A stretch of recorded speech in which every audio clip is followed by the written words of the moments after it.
And sir అయితే ఫైనల్‌గా respiratory హ్మ్. బేసిక్‌గా ఏంటంటే సార్ ఇప్పటికి నాకు ఒక చిన్న డౌట్. కోవిడ్ ఉందా? పోయిందా? కోవిడ్ అనేది ఏదో వస్తూ పోస్తూ మనకి ఏదో చుట్టంలా గాదు.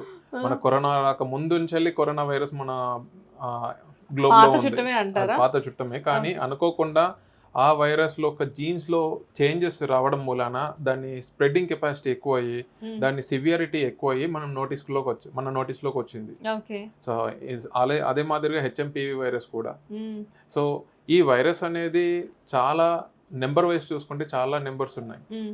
మనకి టెస్టింగ్‌కి ఫీజిబిలిటీ అయ్యేది రెండో, మూడో కానీ మన యూనివర్స్ మీద చాలా వైరస్‌లున్నాయి. Which we don't even test.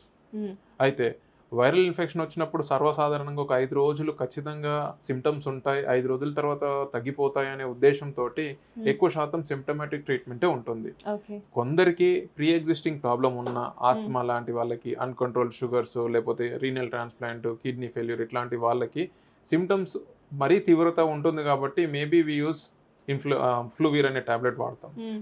లేదు అంటే చాలా వరకు సింప్టమాటిక్ ట్రీట్మెంట్ ఫీవరు, హ్మ్. ఆయాసం వస్తే సాచురేషన్ మానిటరింగ్, హ్మ్. బ్రెత్‌లెస్‌నెస్ వస్తుందా, అదర్ సింప్టమ్స్ బ్రీతింగ్ రేట్ ఎట్లా ఉంది, వైటల్స్ ఎలా ఉన్నాయి, హ్మ్. వామిటింగ్స్ ఇవన్నీ సింప్టమాటిక్ అంటే తనకుండే ఇబ్బందులకి దానికి తగ్గట్టుగా ట్రీట్మెంట్ ఇస్తాం తప్పిస్తే ఎక్కువగా మనం ఇన్‌పేషెంట్ రూపంలో గానీ, ఇన్వేసివ్ రూపంలో గానీ ఎలాంటి ట్రీట్మెంట్ ఇవ్వం. హ్మ్.